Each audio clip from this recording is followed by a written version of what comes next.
মার্কিন গোয়েন্দা প্রধানের পদত্যাগে আমেরিকার অথর্বতা ও ব্যর্থতার শেষ ধাপ প্রকাশ্যে।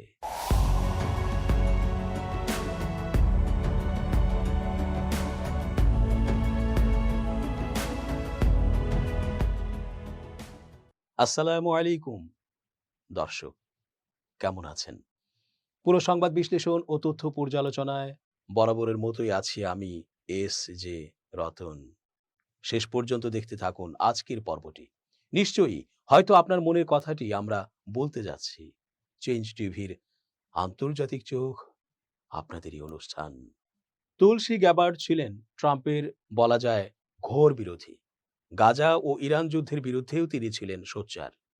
যদিও হয়তো এই কথাটি গভীর বিশ্লেষণের প্রতিফলন, এত সহজ করে এ কথা সরাসরি বলা যাবে না। বিশ্লেষণের প্রতিটি পরতে পরতে অনুভব করলেই তবেই এর আদ্যপান্ত অনুভব করা যাবে। কাগুজে রূপে তুলসী ট্রাম্পের ও আমেরিকারই ছিল, আর পদত্যাগের পর তুলসীকে নিয়ে যেভাবে কাগজে উত্তর দিয়েছেন ট্রাম্প, তাও কিন্তু আলোচনায় আনার মতো। সম্প্রতি যুক্তরাষ্ট্রের জাতীয় গোয়েন্দা বিভাগ থেকে পদত্যাগ করেছেন বিভাগের প্রধান তুলসী গ্যাবার্ড। স্থানীয় সময় শুক্রবার 22 মে এ ঘোষণা দিয়েছেন তিনি। কাগজে কারণ হিসেবে জানা গেছে, বিরল ধরনের অস্থি ক্যান্সারে আক্রান্ত স্বামীর পাশে থাকার জন্য তিনি এ সিদ্ধান্ত নিয়েছেন। আগামী 30 জুন থেকে তার পদত্যাগ কার্যকর হবে। পদত্যাগপত্রে তুলসী গ্যাবার্ড লিখেছেন, দায়িত্ব পালনের সুযোগ দেয়ায় তিনি প্রেসিডেন্টের প্রতি কৃতজ্ঞ। তিনি বলেন, 1.5 বছর ধরে জাতীয় গোয়েন্দা বিভাগের নেতৃত্ব দিতে পারা তার জন্য সম্মানের বিষয় ছিল। তবে স্বামী আব্রাহামের শারীরিক অবস্থার কথা উল্লেখ করে তিনি জানান, সম্প্রতি তার স্বামী বিরল ধরনের অস্থি ক্যান্সারে আক্রান্ত হয়েছেন। সামনে তাকে বড় ধরনের শারীরিক ও মানসিক চ্যালেঞ্জ মোকাবেলা করতে হবে। গ্যাবার্ড আরও লেখেন, এই মুহূর্তে জনসেবা থেকে সরে দাঁড়িয়ে স্বামীর পাশে থাকাকে তিনি সবচেয়ে গুরুত্বপূর্ণ দায়িত্ব হিসেবে দেখছেন। তিনি বলেন, তার স্বামী সবসময় তার শক্তির উৎস ছিলেন এবং এই কঠিন সময়ে তাকে পূর্ণ সমর্থন দিতে চান। পদত্যাগের এই ঘোষণার পর তুলসী গ্যাবার্ডের প্রশংসা করেছেন প্রেসিডেন্ট ট্রাম্প।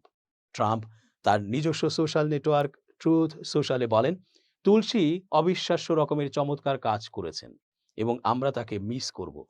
তিনি আরও যোগ করেন, ক্যান্সারের বিরুদ্ধে লড়াইয়ে স্বামীকে সাহায্য করার যে সিদ্ধান্ত তুলসী নিয়েছেন তা যৌক্তিক। প্রেসিডেন্ট আরও জানান, তার ডেপুটি অ্যারন লুকাস ভারপ্রাপ্ত জাতীয় গোয়েন্দা পরিচালক হিসেবে দায়িত্ব পালন করবেন। সাবেক ডেমোক্র্যাট সদস্য গ্যাবার্ড মার্কিন যুক্তরাষ্ট্রের বিশাল গোয়েন্দা ব্যবস্থার নেতৃত্ব দেওয়ার জন্য চমকপ্রদ পছন্দের ব্যক্তি ছিলেন, কারণ অতীতে গোয়েন্দা তথ্যের উপর প্রশ্ন তোলা এবং যুক্তরাষ্ট্রের বিদেশি সামরিক হস্তক্ষেপের বিরুদ্ধে তার অবস্থানের ইতিহাস রয়েছে। একজন কংগ্রেস সদস্য হিসেবে গ্যাবার্ড বিশেষ করে ইরানের বিরুদ্ধে যুদ্ধে যাওয়ার তীব্র বিরোধিতা করেছিলেন। 2017 সালে সিরিয়ার তৎকালীন বর্তমানে ক্ষমতাচ্যুত নেতা বাশার আল আসাদের সাথে তার বৈঠক এবং ক্রেমলিনের প্রোপাগান্ডা, বিশেষ করে ইউক্রেন যুদ্ধ নিয়ে মিথ্যা ষড়যন্ত্র তত্ত্ব ছড়ানোর কারণে তাকে বিভিন্ন প্রশ্নের মুখোমুখি হতে হয়েছিল। মার্কিন সরকারের নজরদারি সংক্রান্ত বিষয়ে তার দৃষ্টিভঙ্গি এবং ন্যাশনাল সিকিউরিটি এজেন্সি এনএসএ এর তথ্য ফাঁসকারী এডওয়ার্ড স্নোডেনের প্রতি গ্যাবার্ডের সমর্থনের কারণে কেউ কেউ তাকে সন্দেহের চোখে দেখতেন। কংগ্রেসের উভয় পক্ষই অর্থাৎ ডেমোক্র্যাট ও রিপাবলিকান মনে করত যে স্নোডেনের ওই পদক্ষেপ আমেরিকানদের নিরাপত্তাকে হুমকির মুখে ফেলেছিল। তা সত্ত্বেও ট্রাম্প তাকে এই পদে নিয়োগ দিয়েছিলেন। তবে সাম্প্রতিক মাসগুলোতে ইরান যুদ্ধের দিকে এগোনোর সাথে সাথে সিদ্ধান্ত গ্রহণের প্রক্রিয়া থেকে গ্যাবার্ডকে ক্রমেই দূরে সরিয়ে রাখা হচ্ছিল বলে মনে করা হতো।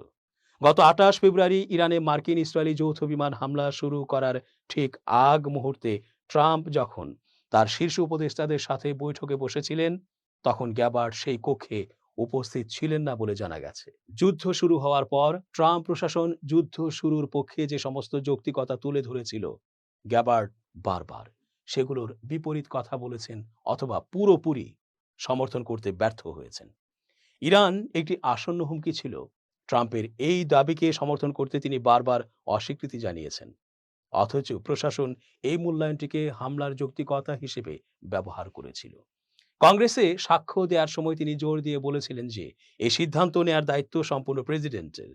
তুলসী গ্যাবার্ড আরও বলেছিলেন, মার্কিন গোয়েন্দা সংস্থাগুলো এই সিদ্ধান্তে এসেছে যে ইরান তাদের পারমাণবিক সমৃদ্ধকরণ সক্ষমতা, যা গত বছর যুক্তরাষ্ট্র ও ইসরায়েল ধ্বংস করে দিয়েছিল, পুনরায় তৈরি করছে না, যদিও এটিকেও যুদ্ধের একটি বড় যৌক্তিকতা হিসেবে ব্যবহার করা হয়েছিল। হাওয়াইয়ের বাসিন্দা গ্যাবার্ড আর্মি ন্যাশনাল গার্ডের হয়ে ইরাকে দায়িত্ব পালন করেছিলেন। এই অভিজ্ঞতায় আমেরিকার দীর্ঘদিনের বিদেশি যুদ্ধগুলোর প্রতি তার বিরোধিতার জন্ম দেয়, ঠিক যেমনটি হয়েছিল ভাইস প্রেসিডেন্ট জেডি ভ্যান্স এবং পেন্টাগন প্রধান পিট হেগসেথের সাথেও। গ্যাবার্ড হিন্দু রীতি অনুযায়ী হাওয়াইয়ের সিনেমাটোগ্রাফার অর্থাৎ চিত্রগ্রাহক আব্রাহামের সাথে বিবাহ বন্ধনে আবদ্ধ হন। গ্যাবার্ডের নির্বাচনী প্রচারণার বিজ্ঞাপন শুটিংয়ের সময় তাদের পরিচয় হয়েছিল এবং সূর্যাস্তের সময় সার্ফিং করার ক্ষণটিতে আব্রাহাম তাকে বিয়ের প্রস্তাব দেন। আমেরিকার মূল ভূখণ্ডে জন্ম নেয়া গ্যাবার্ডের মা হিন্দু ধর্ম গ্রহণ করেছিলেন এবং তার সন্তানদেরও এই ঐতিহ্যেই বড় করেন। তার প্রথম নাম তুলসী, হিন্দু ধর্মে একটি পবিত্র উদ্ভিদ, এবং তিনি আজীবন নিরামিষভোজী। তুলসী গ্যাবার্ড গাজা ও ইরান উভয়ের বিরুদ্ধেই মার্কিন সামরিক আগ্রাসন ও যুদ্ধে যাওয়ার ঘোর বিরোধী ছিলেন। ট্রাম্প প্রশাসনের জাতীয় গোয়েন্দা পরিচালকের পদে থাকার সময় ইরান যুদ্ধ এবং গাজা সংকট মোকাবিলায় প্রেসিডেন্ট ট্রাম্পের যুদ্ধ সমর্থক নীতিগুলোর সাথে তার স্পষ্ট মতবিরোধ ও ফাটল তৈরি হয়েছিল। একজন প্রাক্তন সামরিক কর্মকর্তা হিসেবে তিনি শুরু থেকেই ইরানের বিরুদ্ধে সংঘাতে জড়ানোর তীব্র বিরোধিতা করেছেন। এমনকি গোয়েন্দা প্রধান হিসেবে দায়িত্ব পালনকালে ইরান পরমাণু অস্ত্র পুনর্গঠন বা হামলার প্রস্তুতি নিচ্ছে না মর্মে প্রতিবেদন দেওয়ার পর ট্রাম্প প্রশাসনের সাথে তার তীব্র মতবিরোধ দেখা দেয়। এরপর তিনি মূলত ওই পদ থেকে সরে দাঁড়ান। তার সামগ্রিক রাজনৈতিক দর্শনে যুক্তরাষ্ট্রকে অন্যান্য সংঘর্ষ বা অযাচিত প্রক্সি যুদ্ধে আটকে না রাখার বিষয়টি প্রাধান্য পেয়েছে।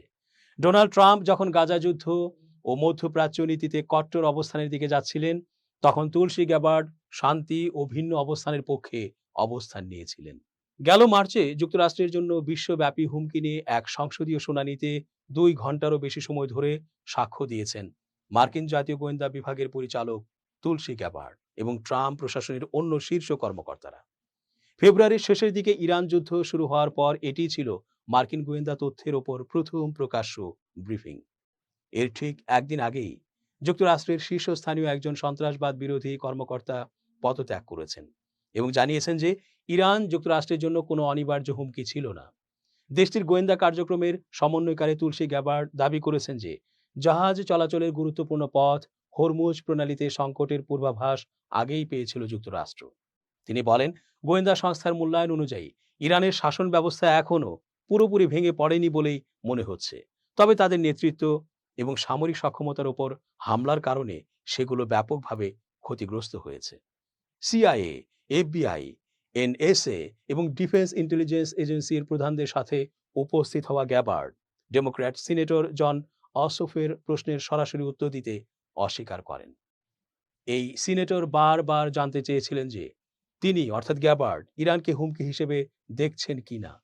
যুদ্ধ শুরু হওয়ার পর থেকেই রিপাবলিকান এবং ডেমোক্র্যাট উভয় দলের আইন প্রণেতা এবং বিশ্লেষকরা প্রশ্ন তুলেছেন যে যুক্তরাষ্ট্র কেন ইসলামী প্রজাতন্ত্রটিতে হামলা চালালো। এছাড়া ইরানের দক্ষিণ উপকূলে হরমুজ প্রণালী ঘিরে সম্ভাব্য সমস্যা সম্পর্কে ট্রাম্প প্রশাসন অবগত ছিল কিনা এ নিয়েও জানতে চান তারা। প্রেসিডেন্ট ডোনাল্ড ট্রাম্প বলেছেন, ইরান পারমাণবিক অস্ত্র তৈরি করছিল, যা যুক্তরাষ্ট্র এবং ইসরায়েলের জন্য হুমকি ছিল। মূলত এ কারণেই উপসাগরীয় দেশটিতে হামলা চালিয়েছে যুক্তরাষ্ট্র। গেল মঙ্গলবার মার্কিন ন্যাশনাল কাউন্টার টেরোরিজম সেন্টারের পরিচালক জো কেন্ট পদত্যাগ করেন।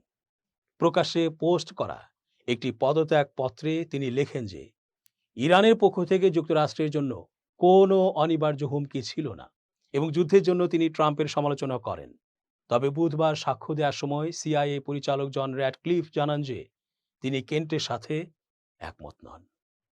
আমি মনে করি ইরান দীর্ঘ সময় ধরে যুক্তরাষ্ট্রের জন্য একটি হুমকি ছিল এবং এই মুহূর্তেও এটি একটি তাৎক্ষণিক হুমকি হিসেবেই রয়েছে, বলেন তিনি। তুলসী গ্যাবার্ড বলেন, মধ্যপ্রাচ্যে যুক্তরাষ্ট্র ও ইসরায়েলি হামলায় ইরানের সামরিক সক্ষমতার বিরাট অংশে ধ্বংস হয়ে গেছে। তিনি আরও জানান, গোয়েন্দা সংস্থাগুলো মূল্যায়ন করেছে যে 12 দিনের যুদ্ধের সময় ইরানের পারমাণবিক অবকাঠামোর যে মারাত্মক ক্ষতি হয়েছিল, দেশটি তা কাটিয়ে ওঠার চেষ্টা করছিল এবং তাদের পারমাণবিক বাধ্যবাধকতা মেনে চলতে অস্বীকার করে আসছিল। পারমাণবিক বোমা তৈরির সক্ষমতা ধ্বংস করার লক্ষ্যে 2025 সালের জুনে যুক্তরাষ্ট্র ও ইসরায়েল 12 দিন ধরে ইরানে হামলা চালায়। শুনানির জন্য তৈরি করা লিখিত বক্তব্যে গ্যাবার্ড দাবি করেছিলেন যে ওই হামলায় ইরানের পারমাণবিক সমৃদ্ধকরণ কর্মসূচি তছনছ হয়ে গেছে এবং ইরান তা পুনর্গঠনের কোনো চেষ্টাই করেনি। তবে তিনি জনসমক্ষে বক্তব্যের সময় এই অংশটি এড়িয়ে যান। ডেমোক্র্যাটিক সিনেটর মার্ক ওয়ার্নার এই অংশ বাদ পড়ার কারণ জানতে চাইলে গ্যাবার্ড বলেন, বক্তব্য অনেক দীর্ঘ হয়ে যাওয়ায় তাকে কিছু অংশ ছেঁটে ফেলতে হয়েছে।